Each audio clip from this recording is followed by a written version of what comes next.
Return to the back.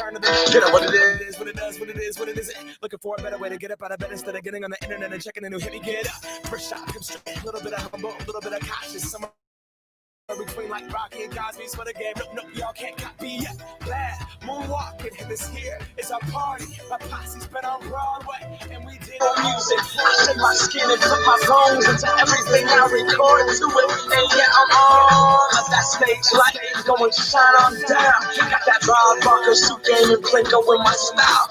Money, stay on my craft and stick around for those pounds. But I do that to pass the torch and put on for my town. Trust me, I'm a INDEPENDENT shit hustler. Chasing dreams since I was 14 with the four-track bustin'. Halfway across that city with the black crush shit. Labels out here, now they can't tell me nothing. We give that to the people, spread it across the country. Labels out here, now they can't tell me nothing. We give it to the people, spread it across the country. Here we go back, this is the moment, tonight is the night. We'll fight till it's over, so we put our hands up like the ceiling can't hold us.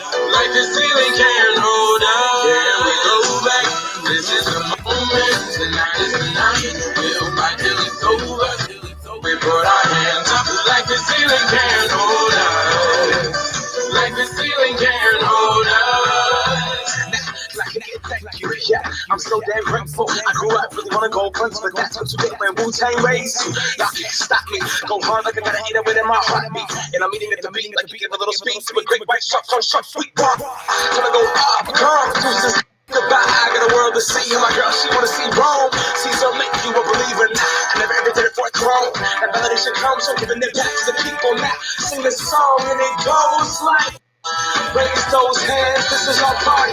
We came here to live life like nobody was watching. I got my city right behind me. If I fall, they got me. Learn from that failure, be cumulative, and then we keep marching. Go back, this is a moment, tonight is the night. We'll fight till it's over, so we put our hands up like the ceiling can't hold us. Like the ceiling can't hold us. Go back, this is the moment, tonight is the night. We'll fight till it's over, so we put our hands up like the ceiling can't hold us. Like the ceiling can't hold us.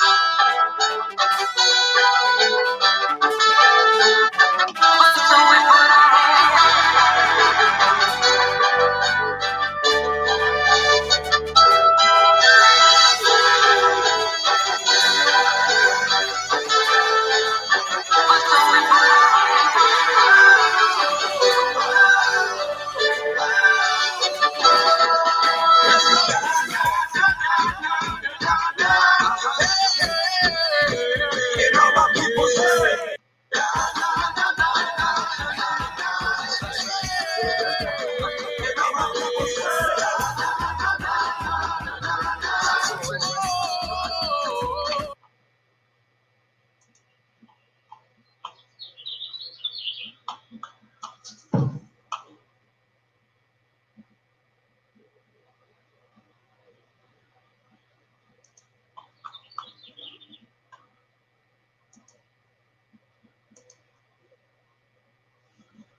What's happening, Coach?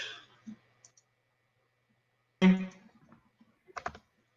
are you, buddy?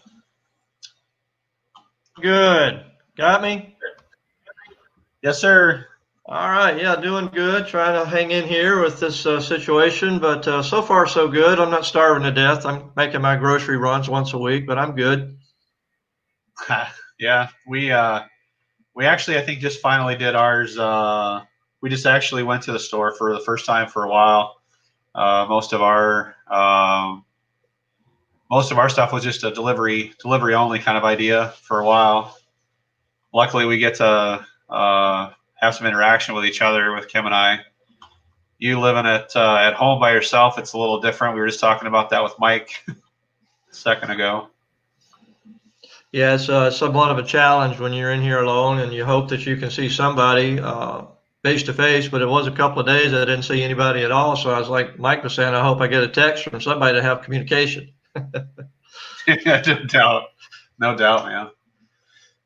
So we're back again today with a live session. We wanted to obviously introduce ourselves. Hi, I'm AJ, Andrew Jensen, and I work in the pro shop at Bowler's Mart Cherry Valley inside of Cherry Bowl. And this is Coach Richard Shockley, longtime legend from the Kegel facility and now working with us.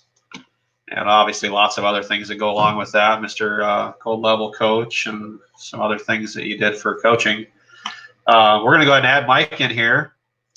Hopefully he enjoyed the intro. It was kind of a little different thing that I was trying to do, and know how much he likes LeBron, so I thought we would do that and have a little fun. What's happening, gentlemen?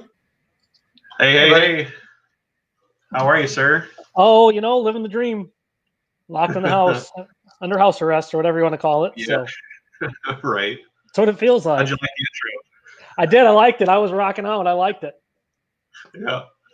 Yeah, it's funny on my end. I can see everybody down below. Coach is like all straight faced and super like not moving at all, and then you're over there kind of jamming out a little bit. I'm jamming out to it. Yeah, I miss basketball. I want basketball to come back.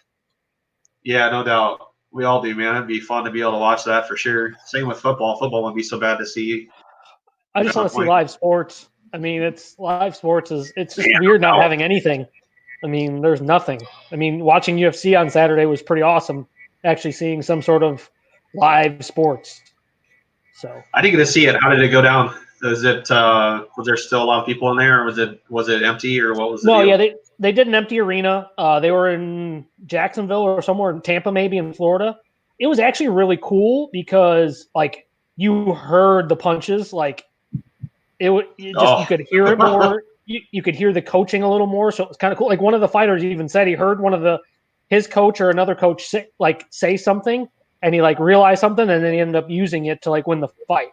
So it went over a lot better than like the WWE's wrestling in empty arenas and stuff like that. Like it's not going over very well because it's more theatrical, where like UFC is just downright violent and whatever else. Yeah.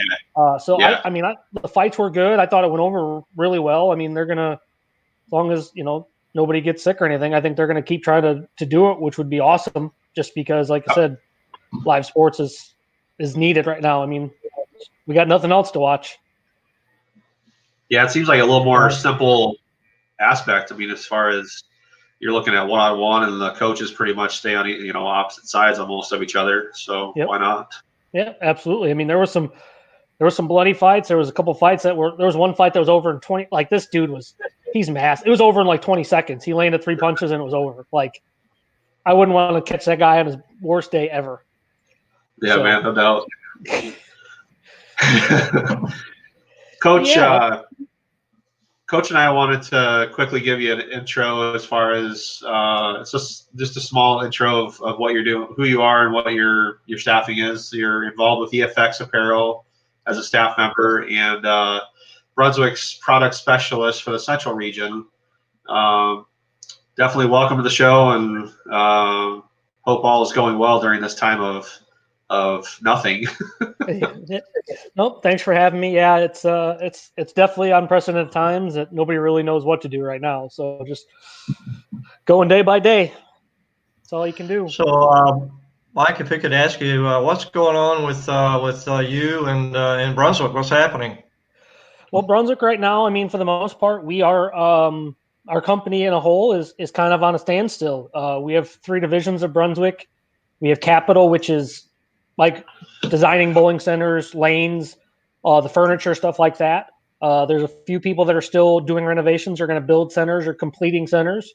We have Aftermarket, which is pins, rental shoes, lane oil, stuff like that, which is at a basic standstill because centers aren't open or very minimal. And then Consumer, which I'm a part of, which is bowling balls, bag shoes, and accessories, which there aren't many pro shops around the country. So we're basically at a standstill. I mean, the company in a whole is well. Our lenders are taking care of us. Our ownership group is behind the company. But at this point right now, we're just kind of at a standstill because pro shops aren't open to buy bowling balls, bags, and shoes. So there's not much for us to do other than reach out to pro shops and make sure that they're doing well and their families are doing well, and that we're going to be here, and hopefully we all make it out positive on the other side. Yeah, we're trying to stay positive. I know we're in the same region up here in Illinois and where you're at, so we're kind of on that extended stay a little bit. So we're in that smaller category. Yeah, we're in that category where it could be May 20, it could be June 1st, it could be July 1st, it could be 2021. The way that our governors and it's hard to watch the news because it's just craziness. I mean, they base both of our states off of one certain region of the state, and it's punishing the rest of the state because of one certain region. So it is what it is. There's nothing we can really do about it, but try and be positive, because being negative isn't going to get us anywhere. I mean, there's a lot of negativity in the world, and unfortunately, nobody needs negativity right now. So, right, you're exactly right, buddy. Yeah, there's no doubt with that. It's the least of our things that we want to see going across for anything, for sure. Yep, absolutely. Well, AJ, Coach, you want to lead in with the first couple of questions there? Yeah. Let me get Mike. I want to give you a series of questions here, and it's hopefully got some cool ones for you. Get a little background because you're a legend bowling. Oh, and I just wanted, because as long as I've known you, buddy, and I moved to Rockford, you're just a phenomenal bowler. You strike forever, and you're a damn good spare bowler too. So, how did you get started, bro, in bowling as a young kid?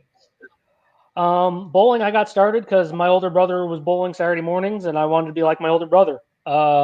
Me and Andy are 5 years apart, so I always wanted to spend time or do something with my big brother. So he was bowling Saturday morning, so my mom would take him. And my mom was if you watch her nowadays, she wouldn't look like it, but when my mom bowled, my mom used to bowl 5-6 nights a week. Like, she bowled all the time. She was 190, 195 back in early 90s. She was pretty tough. So I was always at the center, and I just kind of fell in love with it. And I think I started bowling bumpers at like 2 or 3. And from, 2 or 3, that's just kind of where I loved it. And I knew what I wanted to do. So you just progressed right on through the junior leagues, and was most of your career here in Rockford with Don Carter or different areas? Where did you bowl? Yep. Nope. I born and raised Don Carter's. I was, mom bowled there Thursday nights, and then I would go and practice, and then we would bowl Saturday mornings. So yeah, I bowled junior leagues there from 3 till I was 18. Bowl shifts. I mean, back in the day, it used to be the scholarship league wasn't a travel league in Rockford. It was just the best of the best kids bowled 8:30. And it was when you knew that you had made it, or you were a better bowler if they let you in that league. You had to be a certain age and a certain average, and it was just a huge big deal to be able to advance to that league. Because even if you met the age requirements, if you weren't at that competition level, they didn't let you in. So it always, you strive to get in the 8:30 scholarship league, and then there was a 10:45 league right after it that I bowled with friends. I mean, it was still it wasn't near as competitive as the 8:30, but we bowled 2 shifts, and then we would find other stuff to bowl. And luckily, when I was a kid, there were multiple youth tours. Like, it was every weekend of the month we had something to bowl, and I just bowled and practiced as much as I could. I'd take advantage of mom working Saturday and Sundays and going down and bowling until my thumb fell off, and doing stuff around the bowling alley to get free bowling. And that was all in Rockford and Cherry Bowl and all that places. And then that took me to Lindenwood University. I bowled there for 3.5 years, and then took me to the pro shop industry, and now with Brunswick. So yeah, bowling's given me a lot more than I can ever give back. So it's just trying to make an effort to give it back. Wow, that's great. When you were growing up and all those years as a young guy and being a coach, did you have any formal or help with juniors, Saturday morning junior coaching, or did you just kind of run the course on your own? For the most part, I mean, we had a lot of the coaches that help Saturday mornings now, I feel, aren't near as well as like our coaches. Like, we had Mac Evans, who's a Rockford legend. We had this lady named Jeanette, who was one of the first women in Rockford to ever shoot 300. Like, we had some skilled coaches. I was basically self-taught probably until like 12, 13. Funny story. Andrew probably knows the story. So Doug Byerly used to help out Saturday mornings a little bit because his daughters were around the same age I am. And I would bowl right-handed, but I would throw a backup ball. And Doug went to my mom and asked what hand I drew with or wrote with. And she goes, well, he's left-handed. He goes, well, maybe he should just bowl left-handed. Needless to say, it was probably the smartest decision my mom ever made to make me bowl left-handed. But yeah, no, I mean, I had a few coaches there. And then when I was around 13, when I really wanted to get better, I worked with another Rockford guy, Chris Croak, who was a local legend. He was a great player, both PBA stuff. He was originally from St. Louis. I worked with him. And then around 17, 18, like I really wanted to take it to the next level because I just didn't know if I could compete in college. And I a year after school, I went and worked with Tom Carter every day for however long, just to get better. I mean, as a kid, I grew up, all I wanted to do was hook it, just kind of like these kids do now. But on the left side, you really couldn't do that. So I had to learn how to play straighter. I had to get better with angles. So I worked with Tom quite a bit. And then luckily enough in college, I was able to work with Rich Weber. I've worked with Bill Spigner.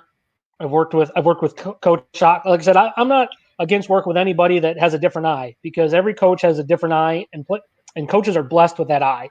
Like it's not easy to coach. So like I said, I take information from anybody that I can. And, luckily here I'm able to work with Billy Orlikowski and some guys that have been on the tour level and Chuck Gardner and stuff like that. So it's just been a progress. But yeah, for the most part, I was self-taught till probably 13, 14, maybe. Wow. And then obviously it was one of those things that it was time. People my age group that I was beating were getting better than me because of they were either getting lessons or physically they developed into something. And, it's just one of those things in me that I wanted to get better.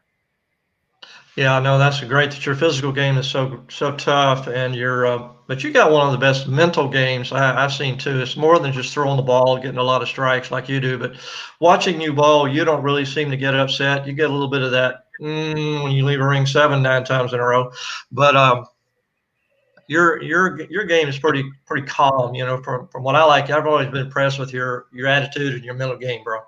I wish I could say that's always been that way. Anybody that watched me in high school and everything, like I was a little bit of a hothead. And it was just one of those things. I was a kid. I was learning. As a kid, obviously you get a little over emotional and you overreact. And, as I've gotten older and learned a little more, I just kind of realized that it's just a game. And I expect better of myself. Like I said, it's just one of those things as a kid, you do stupid stuff and you overreact. But again, like I said, the more you bowl and the more you're around things, you realize that those guys on tour, they get mad, but they keep calm. The athletes, you have to keep calm. You have to keep a center. You got to be positive. And, there's times that, it gets to you. And most times, like I said, you just have to control it and focus your anger and stuff other ways. But yeah, I wish I could say it was always the same boat, but unfortunately I was a little bit I had some temper tantrums when I was younger. Well, I guess whenever I got to Rockford, I did hear from your mom that you were kind of like that before I got to town as a kid. Yeah, but yeah. Oh, since I've been here, you're just a great guy. Let me ask you another. Okay, put on here. If you had one shot that you could do over again, what would it be? Tournament, league, whatever. One shot that I would take back. I can think of one. There's a couple of them. You can highlight more than one. I'm sure you got. All right. You can do 3 or 4. There was the mega strike in Rockford. It was 6,000 or 7,000. I smashed 9 to lose that on the very last shot. The first time when I had the city record for 862, I had the front 27 and I 8-pinned. So I'd like to get that one back. And there's probably some shots of that Masters run. Maybe make a ball change, throw a better shot there that to keep up with Dom and win that match. But yeah, those are the 3 that those that stick up in my head. Yeah, that I would take back. You just brought up the. Go ahead, bro. I was going to toss go in. ahead. I'm going to pop a question up on the screen here for Mikey. Oh, Dennis. I don't think I currently own any right now. I think everything all, my 862. I mean, I think there's been 879 at Carter's, at St. Charles. I mean, I had 868. I think that got beat with 870. I think at one time I had 3 or 4. But I don't currently think I have any anymore that I know of. Wow. You mentioned you bowled in the Masters, right? Yep. A couple of years ago, and I was so excited to watch you through the brackets and everything.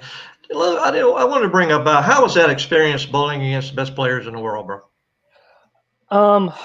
It's a feeling you really can't describe, especially when you're in that realm of match play. I bowled multiple PBA events, Masters, U.S. Opens, and I'd cashed, but I'd never gotten to a point where it's like the elite of the elite. I got a little taste of it back in 2014 or 2015, the first summer swing, when I made a match play, and it was 24 of the best players.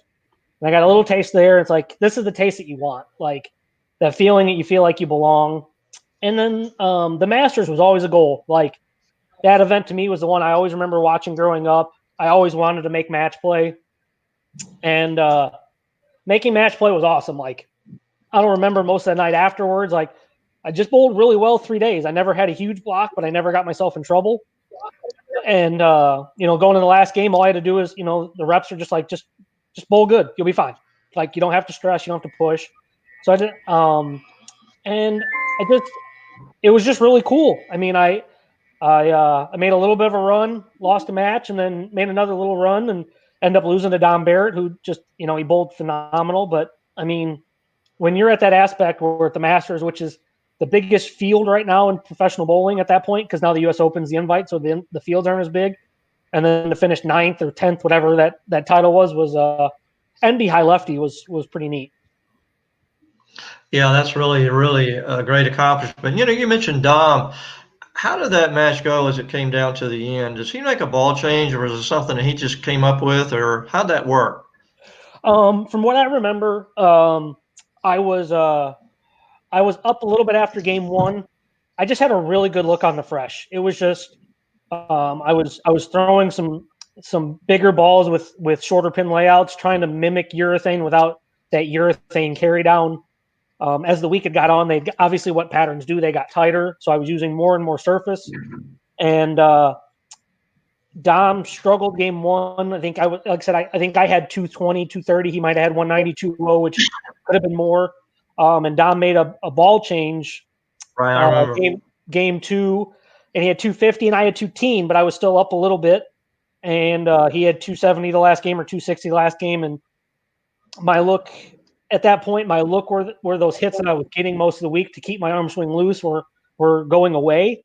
And I just couldn't keep up. It was a barrage of strikes that my ball just wasn't doing the right thing. It was just trying and stay in it as long as I could. And it was just that I got to the point where, I was either mentally out of gas, or it was just one of those things that it was an exhausting time. But yeah, he just outbowled me. I mean, that's just what it is. He's one of the best bowlers in the world, and it was pretty memorable.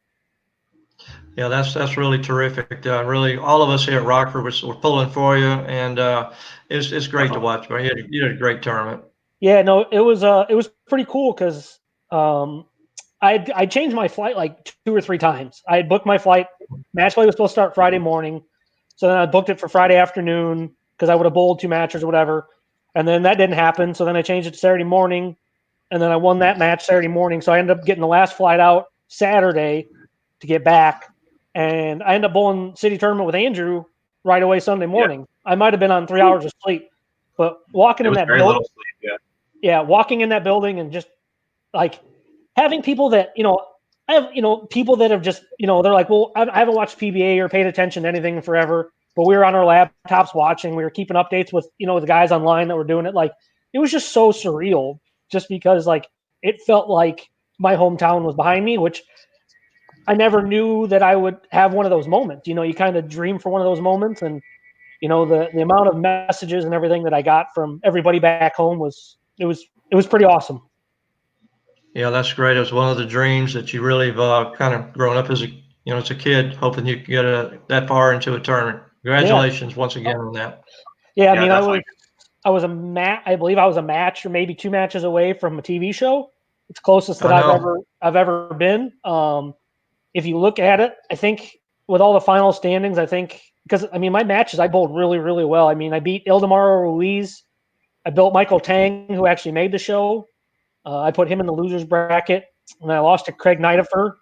But then I beat Anthony Simonson, who was the defending champion at that point. And then I beat Ronnie Sparks, who was a very accomplished player here from Detroit area. Like I said, I didn't have an easy route. It was one of those things, and I bowled really well. I think 630 or 640 was my low set, which, I still felt like I bowled good, just wasn't good enough. So, yeah, it was pretty cool. Like I said, I don't know if I'll ever have that feeling again, but it'll always be the best 4 or 5 days of bowling that I've had in my life, I think. Yeah, I thought that was going to be one of your most memorable tournaments. Great. For sure. That's cool. All right, AJ. The next portion we usually split up a few different places throughout the feed for kind of a brought to you by, and this next one's going to be brought to you by Bowler Smart. We're going to pop it up on the screen. It happens to be one of our favorite balls we talk about quite a bit, Mikey.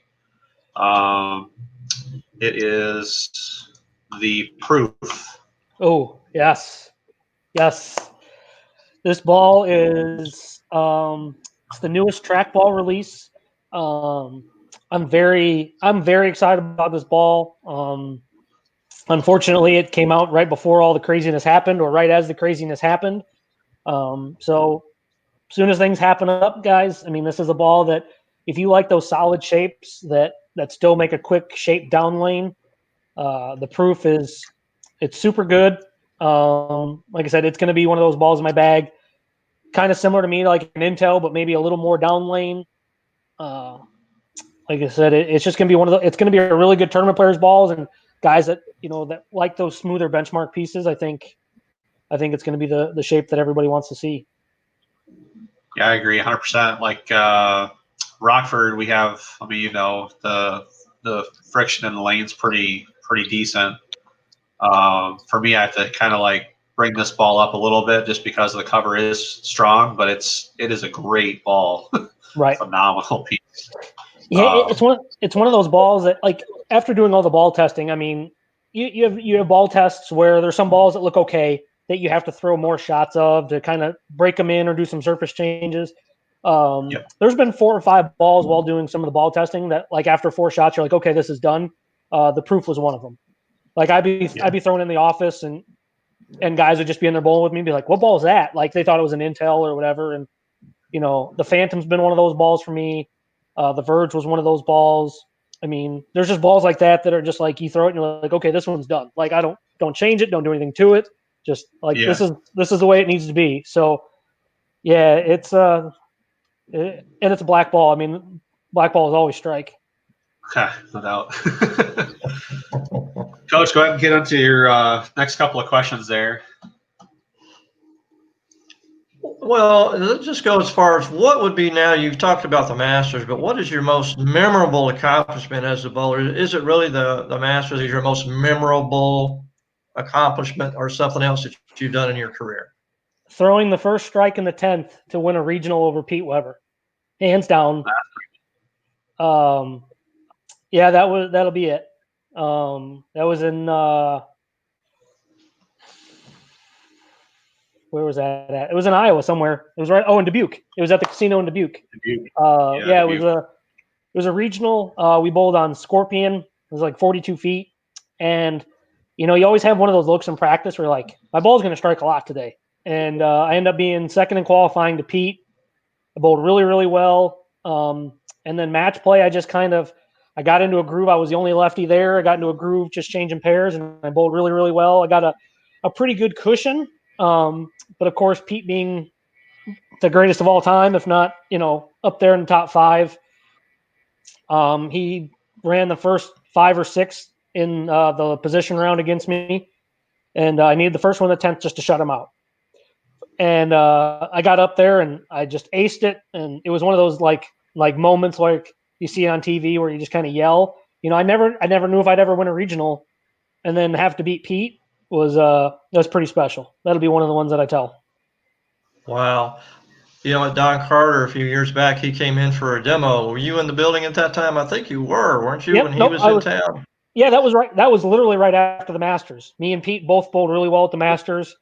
Yeah, that was the last demo day that I ran. Yeah, that was the one. So he probably doesn't want to. He's seeing you. He probably doesn't want to remember that, but that's okay. Pete's got enough. He ain't worried about the one. He's got about 100 of them, so he ain't too worried about that one. Yeah. Those ones or two slipped through the cracks for him. Yeah, he's a great guy. I'm sure he's Absolutely. great, very modest to congratulate you and knowing that you made a great shot. Oh, no, yeah, Pete was. It was funny too because we're in the bar waiting for everything to happen, and he's like, because we know each other because he bowled out of St. Charles Lanes when I was at Lindenwood, so I ran into Pete a few times. We bowled tournaments against each other, so we're pretty know each other. And when we're sitting in the bar waiting for the match play to start, he's like, "You really gonna have to because it was me and him up top. Like we were probably 70, 80 pins away from anybody else." And he goes, "I really have to keep up with a lefty." And that last match, he's striking. He's like, "Don't worry." Like he was really cool with it. Like he knew how excited I was because it was my first one, and I'm sure like he doesn't want anybody to get their first one against him, but he was Pete's a great guy, and he's always been very friendly to me, and he's just one of the best ever. Right. Well, that's really pretty cool. If you, I would say, who are your top 3 favorite bowlers on both the tours, men and women's tours? And let's just say in this era. In this era, okay.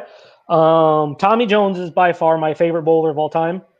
Tommy got on the scene when I was like 15 or 16, and I remember because the first show he was hooking it like nobody was hooking it. Like he was in front of a ball return, it was just this young kid. I was like, man, I really like Tommy Jones, and we were lucky enough. We had that summer after I saw him for the first time. We got invited, like the Rockford High School program. They had set something up with the Tennessee High School program down by Hopkinsville, and we were going to have a North versus South match. Well, luckily with Ebonite being right there, they brought in Kurt Pelon and then Tommy Jones, and it was like meeting your favorite celebrity. So I got to meet Tommy Jones, and we became actually I got in. We were talking and got into PBA. He got me into some PBA stops for the next couple of years, and we've just known each other for a long time, and he's one of the most clutch players I've ever seen. I mean, his Team USA resume speaks for itself. Belmonte's way up there. He's just great. What he's doing is unbelievable. He's just watching him old videos in the early 2000s to now. I mean, he's just improved so much to get better, to get great. I mean, he used to just run people over by striking, and now he can spare. And now he's just, his touch is so much better than the guys that put one hand in it. It's just unbelievable. Other than that, this era would have to be Pete. He's just fiery. He wears his emotions on his sleeves. He's just fun to watch. I mean, when Pete's striking, I mean, it's entertaining. Like I said, it's just to me before Belmo, Pete was the greatest. I had Pete up there, but I think Belmo's the greatest now. On the girls' side, so growing up, it was Cara Honeychurch. She was the lefty from Australia. She was a lefty. There weren't that many lefties that were dominating on the women's tour until Cara came over, and I got to caddy for her when she was in Rockford for a few years. So I got to meet her. Liz Johnson, who's obviously the women's, she's the greatest of all time. I mean, at least in my era. And then I would probably say ones that I like to watch, like I really like to watch, is somebody like Sandra Gongora, just because she gets all over it. Like the girls like that just gotta get all over it. I could watch all the time. Yeah, no doubt. Wow, that's terrific. You know, mentioning I saw Beef and Barney show, and they were talking about Belmo, and I remember watching him some overseas. I had no idea what a two-hander looked like 10 years ago.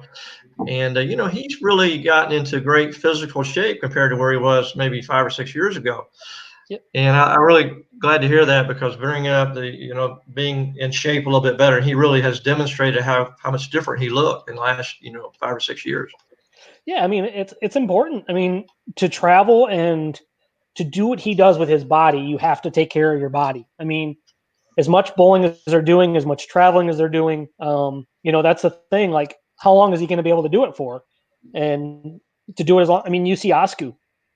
Osku was the first big two-hander to come on the scene when he made the U.S. Open show back in, I don't know, 03 or 04.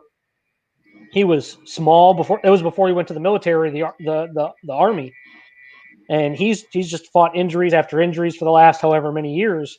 And luckily, Belmo has avoided that. And you know, I mean, what he's doing over the last 10 years or 9 years, whatever it is just it's unbelievable. It's amazing to watch. You know, like, you just can't. I love when he strikes, because it makes people mad, just because how good he is. Yeah. Yeah, I remember I was telling a story last week about Mika. As a matter of fact, we saw him throw one so far from, he was over the cap, and he threw it way, way, way. And we thought it was going into the right ditch, about 55 feet. It took a left-hand turn, and it got behind the head pin, and it was 1, 2, 3, 4 walls, and we were all bowing down that we've never seen anything like that. And then when he would leave a single pin, it would go, what would it go, 30 miles an hour? And a lot of times that pin would come flying back up. I've seen it come back up to the air. But yeah, you know, we're talking about physical conditioning, and the girls, look at the girls tour, how great a shape they're in, and how much is it important in our sport to obviously keep in shape like other sports. And sometimes we're not looked at that as bowlers, but I'm just glad to see that we're doing better. Absolutely. Nope. Yeah, it's important. I think that mean, part is turning around.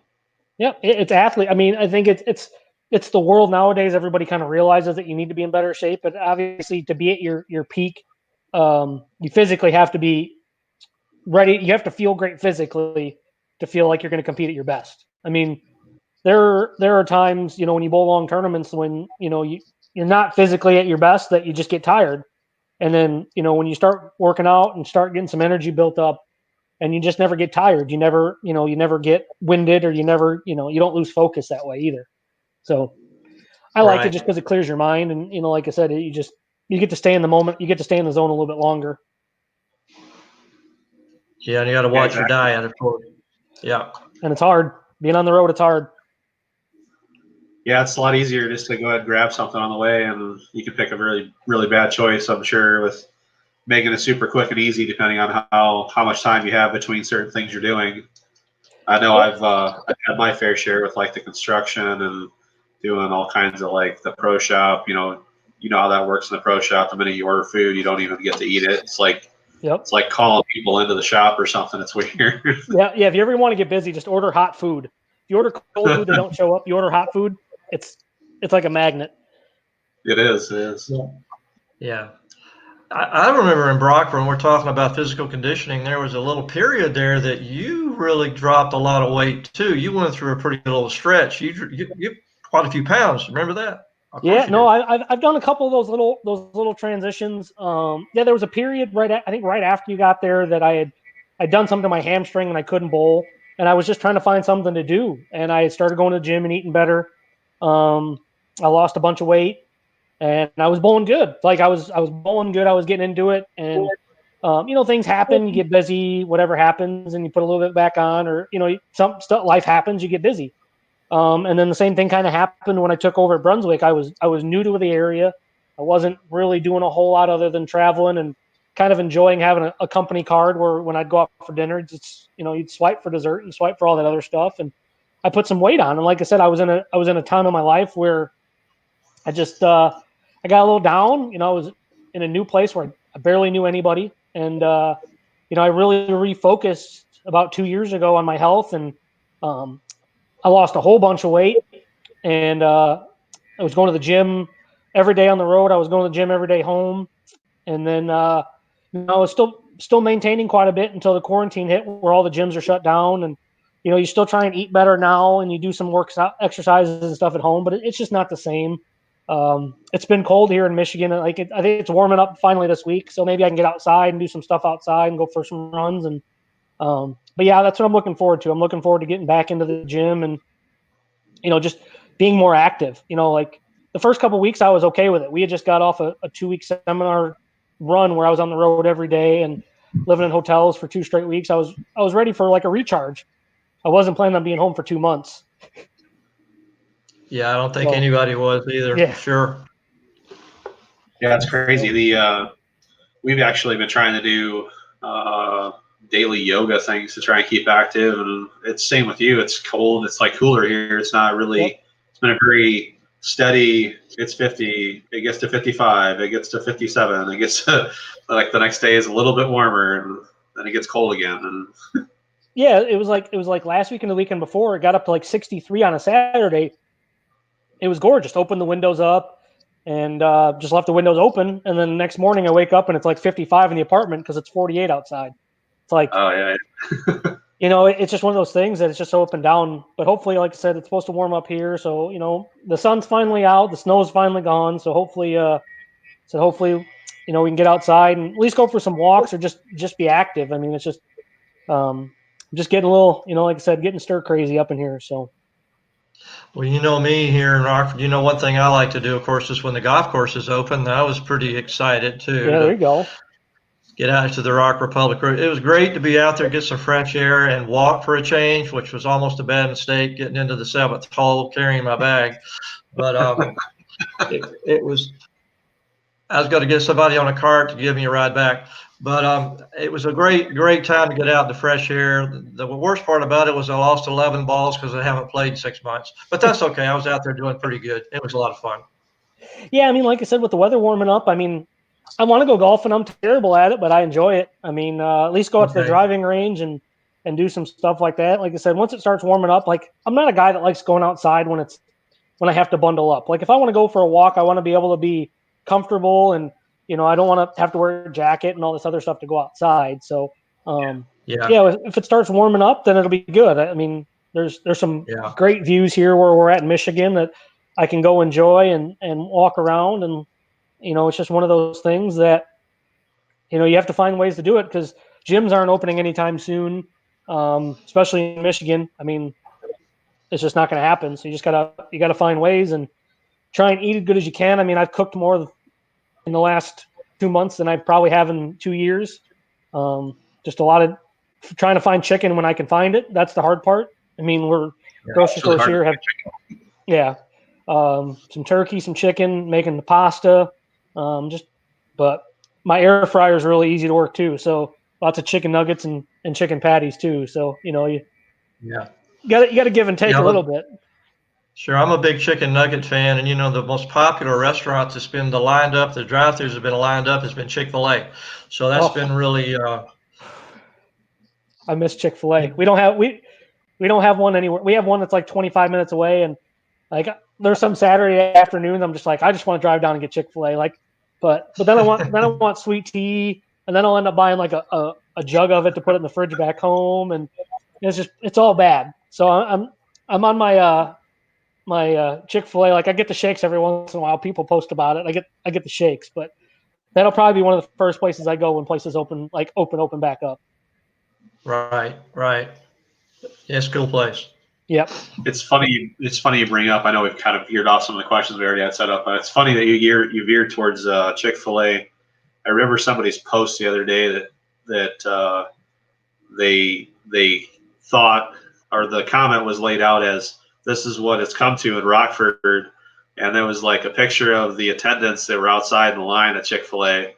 They were dressed in the garb that they wear for like when it's bad weather out, I think, for like rain. Yeah. And I'm like, well, I mean, better to be safe than sorry. Because I mean, if somebody gets something from that store, then nobody wants to go to that store again. So right. It is what it is. People do crazy things. I mean, that's the thing. Like I go to the grocery store and all the fast food places have lines around the building. I mean, true. It's one of those things that sometimes people just are tired of cooking and, it's quick and easy. And there's just certain things you can never make it home the same way. and it's just one of those things. So, it's, I miss some of those places. I miss going to lunch with my coworkers and some places like that. And, it'll just be nice to get back to normal. That's pretty funny. Mr. Jacob Nibbs. Oh, good old Jake. Oh, Another lefty. yeah, we've been playing video games quite a bit. Me and Jake have. He's down in St. Louis, so we've been talking a little bit, playing video games and hanging out, and it's just got to find ways to interact. It's hard right now. Yeah, it's for sure. We're gonna lead in. Like, I'm not gonna cut you off, but we're gonna lead into the next section. We could probably sit here and talk for days, I think. But the next portion of this is brought to you by Coolwick, and we're gonna show your guy off here today. Mr. Matt Ogle. Wanted to showcase off some things that the Coolwick brand is doing. We realize that you're an EFX guy, but we just wanted to showcase off somebody that you're at least familiar with. Hey, you gotta do what you gotta do. That's right. And so we're going to, you can scroll through and actually check out the page. If you guys see anything that you like, you can certainly use A. Jensen 10 to get 10% off today for one of his jerseys. And we are going to give a lucky winner a Matt Ogle T-shirt of their choice for the color. And then we'll just need them to PM us. And I'm going to lead into that with this next question here. And showcase it off. It should be an easy one, I would think. You should know this by now, I would think. Oh yeah, I'm going to go all over this one here. Coach is digging in. Oh boy, I skipped one question, but I'm going to go to this one right now because Mike, you that's okay. You want to ask him now, or I'll keep going? You can do whatever you want to do, Coach. I just didn't see you up here. There you go. How in the world, because you have so many 300 games and 800 series, what can you share with all of us and all of our viewers today as to how you have accomplished such an impressive amount? And go ahead with that one. Then I got a two-part question on this one, but I know first of all, let our viewers know how many 300s do you have first? I think it's like 168, 169. Ooh. I think that's the number. You'd have to ask my mom. She keeps track of every single one of them. She's got the number, I think. 169. I think in the 5 years I've been up here, I saw 25 of yours up here since I've been here. But even so, as we go to the next one, it's tougher to shoot maybe 800. How many of those do you have? 105, 106. What do you think, AJ? You think we'll ever get there? I don't think so. I know I've got 300. I'm making my attempts, but I think I'm getting older, and I think that the time is starting to pass me by. Maybe, I don't know. We'll see. Maybe with age, it'll get better. It's one of those things. It's just you get into grooves. I had my first one at 15, and then I had like one, and then didn't have one for a couple years, and then had a couple. And when I was a 17 or 18, and then didn't have one, and then I don't know if it was college bowling and getting better, or I think learning how to drill bowling balls really helped me read what my ball was doing, because my barrage of strikes didn't really start till I was 23 when I started drilling bowling balls. I really felt like when my game really started to go up is when I was paying attention to ball motion and stuff like that. And I've been blessed and lucky to have a bunch of strings of strikes. And people say, well, it's, a lot of Rockford. It's not. I mean, I think I have a 300 in like 8 different states. I think it's 7 or 8 different states. It's just one of those things that you get into a groove and, you believe in yourself and know that you can strike. I've been blessed and lucky that's just the outcome of it. I would have never guessed in 100 years.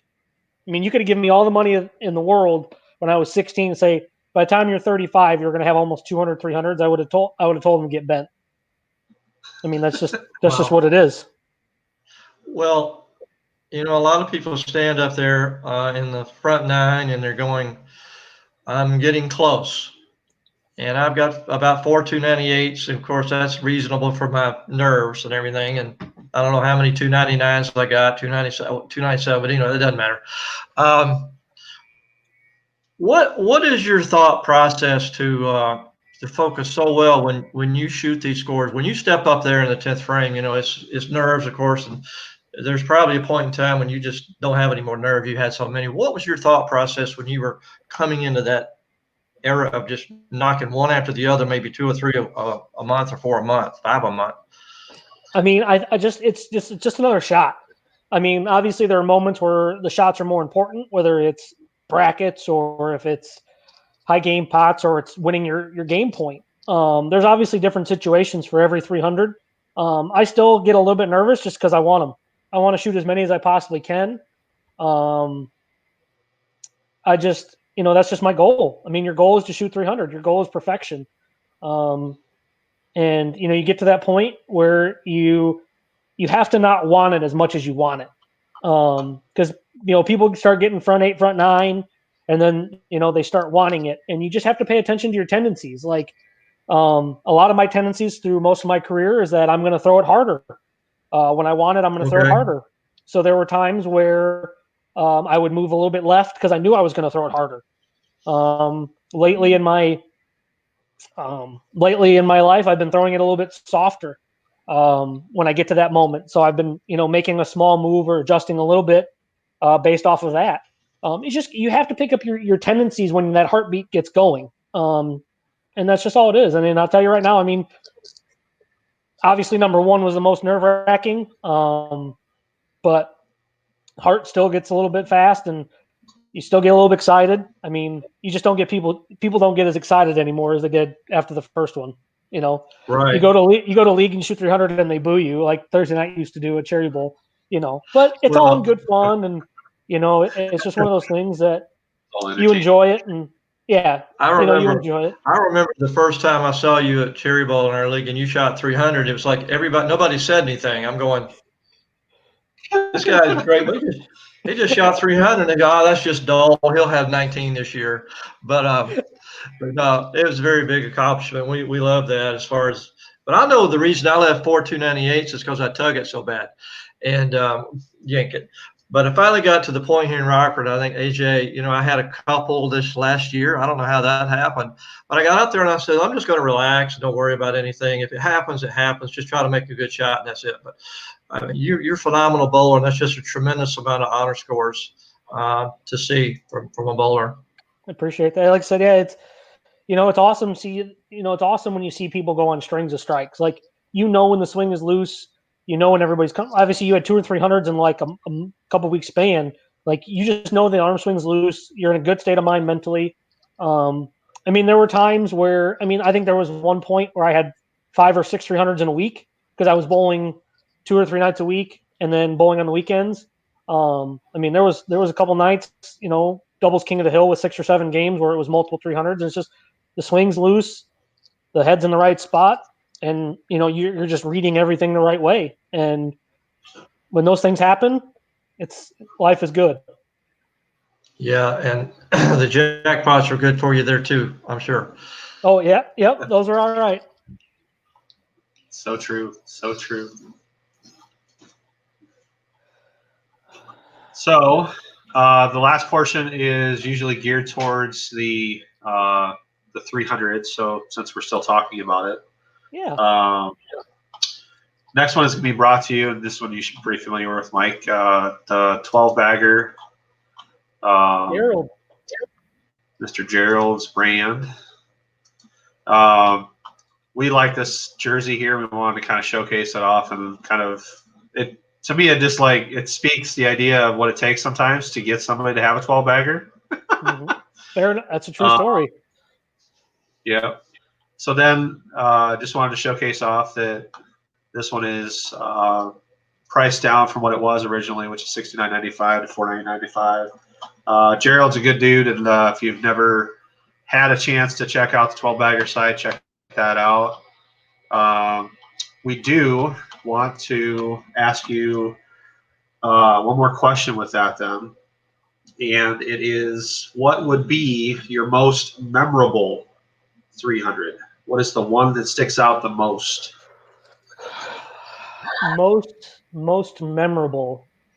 You only got to pick from 160 something. Yeah, Okay. I gotta. That's hard. Obviously the first one. The first one's always the most important. I remember that one. It was 7 and 8 at Don Carter's.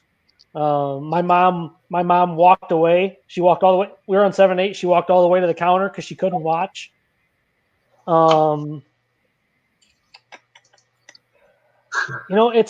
It's hard because it's like there's so many good ones. I think one of my most memorable ones. I had one at the Inside Bowling event on a sport pattern. And it was one of those that, they were really slick, but they had like the outsides where you could bump it off. If you got it to like 1-2, it would bump off of it. It wasn't cheetah bump, but it was like if you missed in, it was going to bucket, but you had to get it to the dry. And I'd been bowling really good, and I had got lined in. And on the 12th one, I got one to the gutter very, very quick, and I thought it was going in the gutter. And at about 35 feet, it checked up and then stopped and struck. I think ones that are on tougher patterns. I had one in a PBA league that was pretty cool. But I think the first one's always going to be the most memorable. Just because it's the first one, and a lot of people spend their whole lives waiting to get one. So I think that'll be the most memorable one. For now, who knows? Maybe we get another one down the road, but could be worth some money. Absolutely. There's a slight question on here. I'm not sure what. Go ahead and see if you can answer this one. Oh yeah, I think it's awesome. They kind of. I just think they would need more women that bowl a lot. To have a league championship. I think it'd be really cool. There's some women that can compete. Obviously Liz and Kelly have won on the men's side. There's some girls that can compete. I think the closest we're going to get to that is the Striking Out Cancer mixed doubles in Houston, event that Donna Connors runs every July for the sport of breast cancer. She has this Beauty versus the Beast. She takes the top 5 men's qualifying scores and the top 5 women qualifying scores, and they have a bracket battle, best 2 out of 3 or whatever it is. And I think that's the closest that we're going to get. I hope that this whole Fox deal with PBA grows the PBA. I hope the women continue to get funding, and it grows. And one day, like I said, that PBA league is fantastic. I'd love to go to Maine for it one time and see the craziness. And but yeah, any type of competitive bowling to get us back into the limelight how it used to be, I think it would be awesome. Just see if they can make it happen.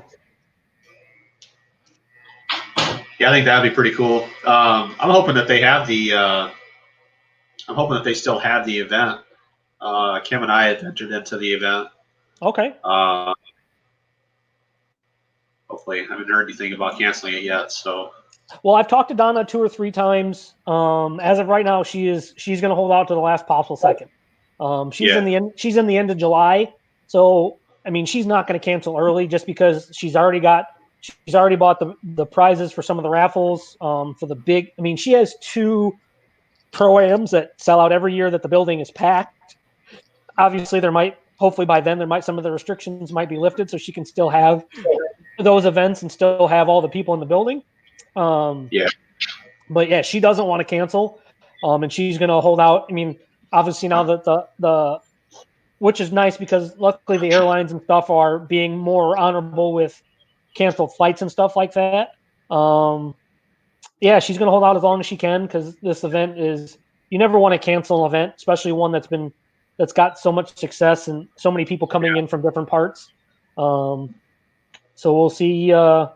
We'll see what happens. Yeah, hopefully, like I said, I'll be there, and hopefully, the only good thing about this COVID so much is that my flight down there was dirt cheap. So same here. Yeah, so hopefully it happens, and yeah, I'm bowling with another Brunswick staffer, Kayla Crawford, from the Moline area. It's our first year bowling together, so hopefully her back's strong and she can carry me. Yeah, that'd be good. Yeah, I'm sure that my back will be, or I'll be fine. My wife's back will be hurting, I'm sure. Hey, that's what they're there for. That's right. I think we may have touched base with this already, but James asked, "What was the most memorable choke for a 300?" Everybody is Come on, gonna. JD. Everybody's Come gonna. on. Everybody thinks it's when I fouled. Yeah, I think so too. You know, yeah, Proprietors Cup like 2 years ago. I was trying to throw it slow, and I was moving up on the approach. And first step got a little bit big, and put it over the big old foot, got over the foul line, and I smashed it. I split the pocket. It would have struck, but I fouled. Yeah, it was good. Yeah, and of course it was on camera. Somebody got it on camera, so that was great. The one time somebody actually wanted to record me shooting 300, it had to be the foul. Yeah. But yeah, there's a few other ones. I mean, there's yeah, like I said, it's hard when you have moments like that. But I mean, that's the funniest one to me, obviously, because I laughed about it the whole time. Like I mean, it was still a good score. It didn't cost me any money because I think 290, I think 300 or whatever it was, won the game pot.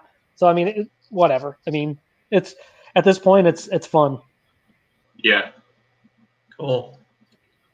Coach, I know that we really haven't talked much about it, but we did mention it before we got on. Thought we might touch base with what you may know about things that are going on down with Brunswick as far as the plant. And I mean, obviously, with taking over EBI, you guys have probably some good retooling that had to happen, or some things maybe that maybe the viewers just don't know about. If there's anything that you have info-wise, you can share with it. Yeah, no, yeah. So obviously, with the acquisition of Ebonite International in November, we had some retooling. We had some movement down in the plant in Reynosa. We were expanding to make up for to hold more inventory, to increase production, to do all that kind of stuff. So we were doing. There were some movements down in the plant. We were making bowling balls going forward for all 7 brands. So there was, at the time of the shutdown, or when all this craziness happened, I mean, we were still making bowling balls. We, it's a 9-month process from start to finish on making a bowling ball. So we had bowling balls that were ready to go for, like usually in June is Bowl Expo. So we would have started already pouring those bowling balls and getting them ready to go for Bowl Expo before it had gotten canceled. So for quite a while, the plant was still running, still making bowling balls, even though the distributor systems and the pro shops had been shut down. We needed to get caught up, and as far as I can tell, we've been caught up. Last I've heard, the people are still shipping bowling balls. I don't know the production rate of it. I'm sure it's calmed down, just because if we're caught up, then we'll shut down production. But it was a good time for Brunswick. Because I think there's a lot of stuff that happened in a whim with no preparation. The acquisition of Ebonite came out of nowhere. Nobody knew about it till the morning of, other than maybe 2 or 3 people. So the plant wasn't prepared for the increased production. The sales guys weren't ready for the increase. We've handled it as good as we can. We've had some hiccups along the way, but it's only going to take time. And like I said, this shutdown was it was good and bad in that essence, just because we could get caught up. But it was bad just because it's not good. It's never good when business completely shuts down. I'm going to pop up a couple of questions here. I know, Coach, you haven't really had much to be able to add in here, but I wanted to get a couple of last questions in before we get close to being done with the video. Leanne Severson. First 300. Matrix TPS 3. It was the green and navy one. It was on 7 and 8. It was at 7 and 8 at Carter's. Nice. Yep. We'll just do a father-daughter thing real quick here. All the places you've went. Rockford, for a long, long time, Rockford, bar none, has been arms and legs and feet above every other community that I've been in. When I was in high school, I mean, middle school program, I mean, it's different now than it was back when I was there. There wasn't varsity, and there was varsity and JV, but it was 5 guys and that was it. And all varsity was in one center, and but it was a full house. It was competitive. And when you start traveling around the Midwest to bowl, people are like, oh, you have high school bowling. Like my senior years when the guys went IHSA, and we couldn't bowl any more of the tour stops while high school's bowling, and we would go to an event right before, like, yeah, we'll see you in a couple months, and they're like, well, where are you going? They're like, well, we can't bowl. High school bowling is sanctioned, and these people were jealous. Rockford is such a great community for bowling. It always has been since I was a kid. The Summers family has done phenomenal for supporting junior bowling and bowling in general. I wouldn't be anywhere where I am now without their help and the amount of hours that I practiced in all of their centers and the amount of games that I threw. I just hope that we can continue or find a way to get the youth of America back into bowling centers, because I watch junior bowling now on Saturdays compared to when I was bowling, and it's a lot different. I mean, my mom's junior leagues are shrinking at a fast rate. I even watch the competitive leagues, and the kids aren't competitive. It's just socializing.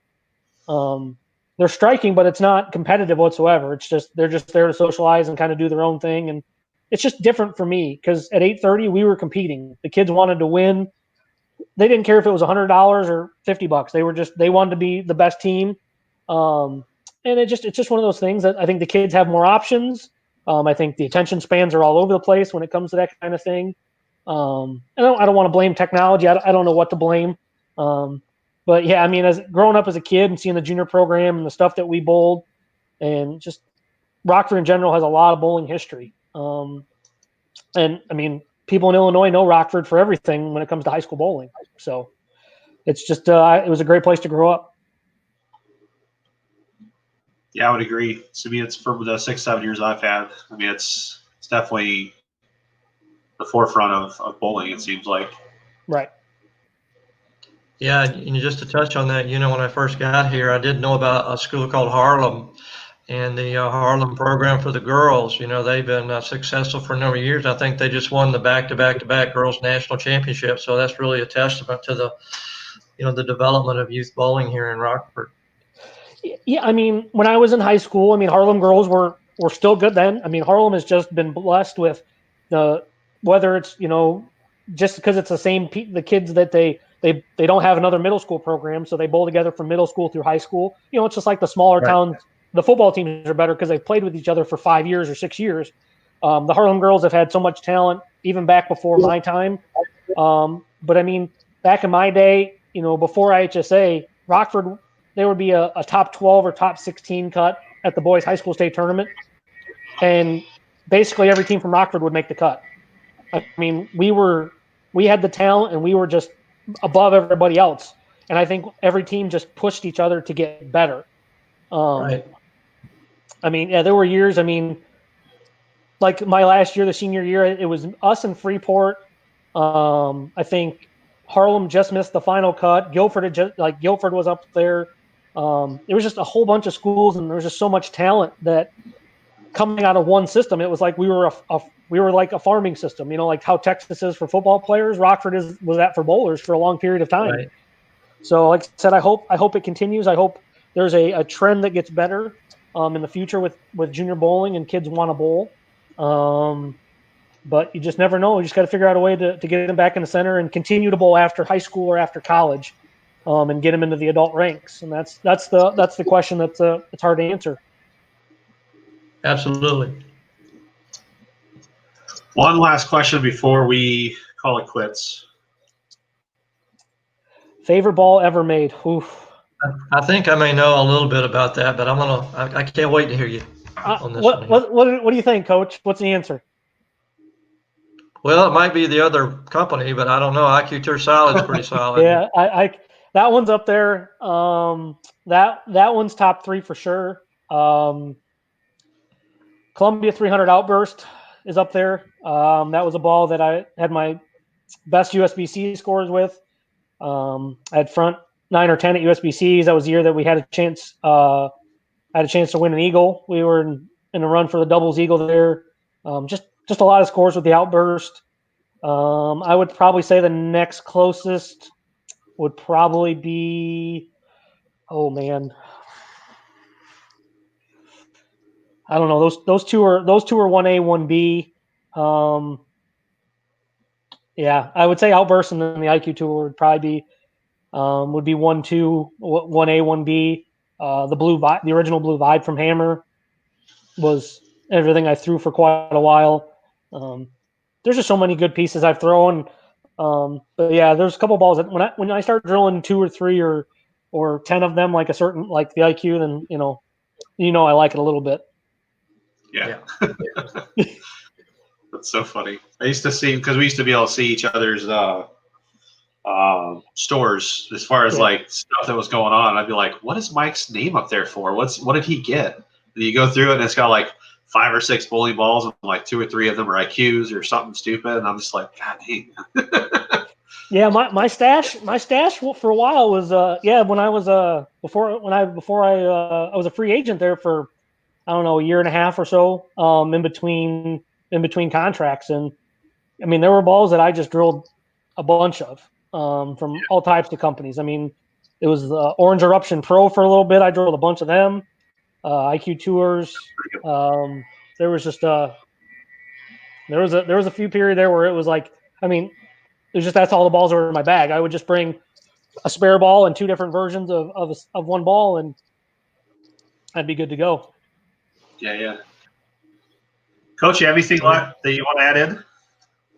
No, I just want to say, Mike, here in Rockford, I really miss you a lot. I know over at Don Carter, I'm there every day and see you come through in the summer and getting that dirty bucket from Detox, bringing it down to dump it, and having the normal stuff. And I love your mom at Carter.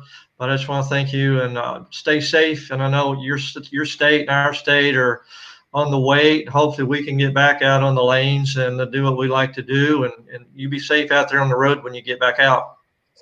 Well, I appreciate it. Like I said, I miss you guys. Rockford's always going to be home. I try and make it back. I mean, literally the last place I've been out of Michigan was home to Bowl City tournament and see everybody there. So, Rockford's always going to be home. I miss the shop some days. Stuff like Coach just said about emptying that bucket is not one of the things I miss. Miss seeing Coach and practicing. And I just appreciate you guys for having me. And if you need anything, just I'm always here. I'm always willing and ready to talk and answer any more questions. Yeah, it was a pleasure to be able to see you, man. It's thanks for having us, letting us have you on. I know I'm here. Time frame allows for it, which is good, but it's sometimes not always easy to get you to sit down and have something like this go on. So. I mean, obviously you're a busy guy. The shop's doing great. Coach is busy with lessons. And usually, it was funny because the maintenance guy, he goes, I haven't seen you this much in forever. I said, well, usually I'm on the road 2.5 weeks a month. And, it's been weird. Like, I haven't picked up a bowling ball in 2 months. Rockford was the last time I touched a bowling ball. I checked them in the car, make sure none of them have cracked. But, it's been a really weird time. And, I just it's nice to be able to talk and see people and make sure everybody's doing okay. And, just checking in and, said, just hope everybody's doing well back there and everything's going well. Yeah, definitely. Well, thanks again, man. We'll chat with you another day, and can't wait to see you again when it's all this craziness kind of starts to go away. Sounds like a plan. We'll catch a drink. Even you, Coach. Yeah. No fish bowls for Coach though. No. No rum buckets. No more Kentucky Derby fish bowls for Coach. That's right. There you go. All right, brother. We'll talk to you later. All right, guys. You guys take care. Yep. We'll see you. Bye. See ya. Well, that was fun. We're still live, Coach, just so you know, because I know sometimes we cut it off when we talk with each other a few minutes after we're done. We're going to wrap things up here, but I wanted to share with you, because I haven't shared it with you either. Not very many people know this guy, but we've grown to know him pretty well. Not next week, but this upcoming Friday, we are actually going to have time with Mike Moore, the guy that puts out the Friday Pro Tips that is down in Florida. We're going to have some time. We're going to talk about his Friday tip that he puts out and ask him some questions. And wanted to make sure that everybody had a chance to know that we were going to be back again on Friday. And we'll try to continue doing this until we get back to being in the shop, and maybe we'll have more time to still do it because the shop will be limited hours anyway. So pretty much what we're doing. Yeah, that'll be great to see Mike. He's such a super guy and great bowler down in Florida. And we got a little secret, not secret, but a score that he shot was phenomenal, but we'll let you hear that from him. Yeah, definitely. I'm going to leave out with Bobby Midkirk Stewart. Midkirk Stewart said, thank you, AJ and Coach Shockley, for that. So you are welcome. We're glad we were able to bring some people that we are close with and know. Mike's a good friend of ours from the Bowler Smart days, and it's always good to see him again. And we are very appreciative to be able to bring that to everybody and have a chance to see Mike. And we joked about his hat he was wearing because his hair is growing too long, and he wanted to make sure he covered it up. But it's just the laid back look, it's just kind of what we're doing with the whole video thing. So not a big deal. Right. All right. Well, we will see everybody or talk to everybody on Friday with Mike Moore, and we enjoyed our time. We'll see you later. See ya.